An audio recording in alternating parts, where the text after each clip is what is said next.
Grede Foundries fired the first shot in the quality revolution. We developed an innovative program of customer surveys to learn where our quality and service could be improved. Customers were glad to know we were listening. Our response was to create a series of programs such as Grede Reliability in Product, Product Impact Engineering, and Method Study Teams. Our customers got total quality assurance while we reduced costs and did our jobs better and more safely. These programs allowed our people to turn their new ideas into added value.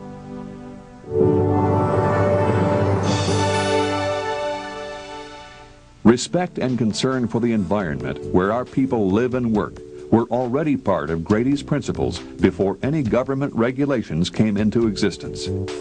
Grade's decision to lead the industry in meeting and often exceeding the legal standards was motivated by our principle of being a responsible employer and a good neighbor to our plant's communities. We continued to find new ways to better serve our customers. The development of highly automated computerized molding lines was in full swing by this time. In 1975, Grede opened the Short-Run Specialty Foundry. This facility, part of Milwaukee Steel, specialized in providing quality and service to customers with prototypes, service parts, and other low-volume needs that were more difficult to obtain. During that same year, we moved into the present General Office building on Blue Mound Road. As we had planned, the number of manufacturing companies served by Grede was becoming smaller, but our casting business with those customers was increasing. By 1978, we had reached one of the high points in our history. With $98 million in casting sales, we had increased business over eightfold in less than 20 years. But the prosperity we worked so hard for was soon threatened.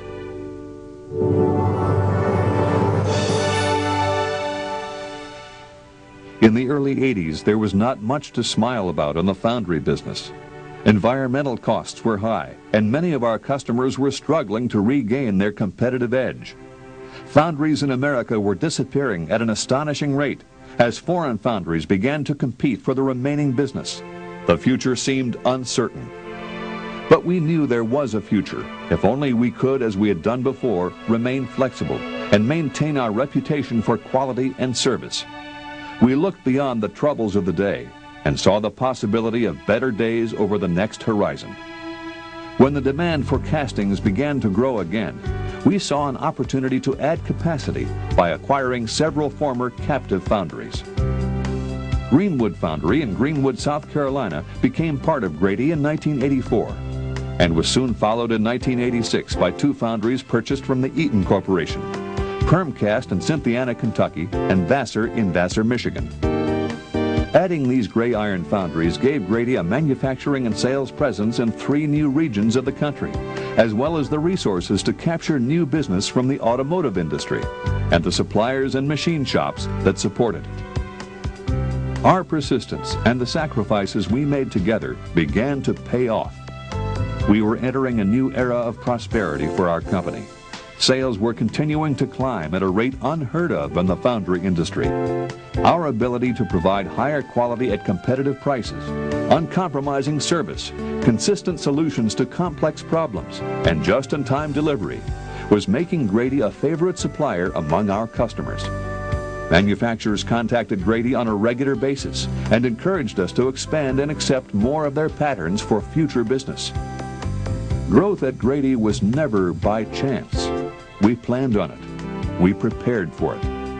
Bruce Jacobs became the 3rd generation of the Grede family to serve as president of Grede Foundries in 1987. He brought with him a faith in the original guiding principles and in the pattern of expansion that had brought the company so much success in recent years.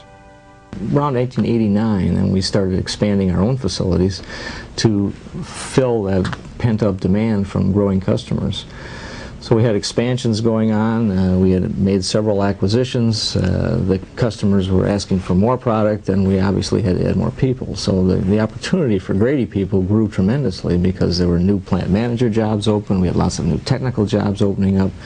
We were handling new markets. We had new customers, so the sales area, and we really had a kind of an explosion in our workforce and the different skills and opportunities for our people. And we see that growth is really the only way to continue to provide opportunities for our people to grow. As we get bigger, their jobs get bigger, their pay gets bigger, their responsibilities, their opportunities for global interaction with customers. We're dealing all the time with more and more sophisticated customers, larger customers, and it's in our mind, to keep our people and really to attract additional people, they have to see some future. As we've grown, the communication, I think, that I've tried to bring into the picture from this office and from our corporate staff is to give everybody in the company more information. But it's the downward communication, the information flow that comes from executives and from the owners of the company, basically, is now what used to be very private and closely held is known by most of our people because they need to know it. They need to know it to do the job for the customers.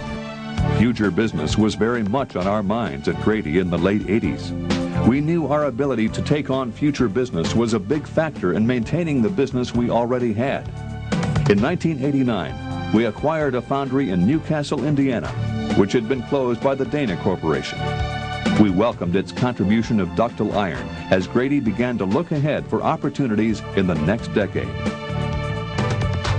It's tempting to believe the demand for our service and quality will continue indefinitely.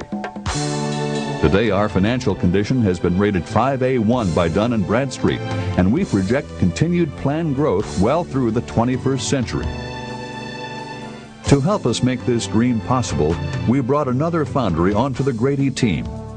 In 1994, Pryor Foundry in Pryor, Oklahoma was purchased from the J.I. Case Company. In 1995, Grede acquired the St. Cloud Foundry in St. Cloud, Minnesota. Then in 1997, to expand Grede Foundries' capabilities in Europe, we acquired the DuPort Harper Foundry in Tipton, England. But what will make this dream a reality is the loyal, trusting, and trustworthy people of Grede. Many people came to Grede looking for a job and found much more. They found a way of life.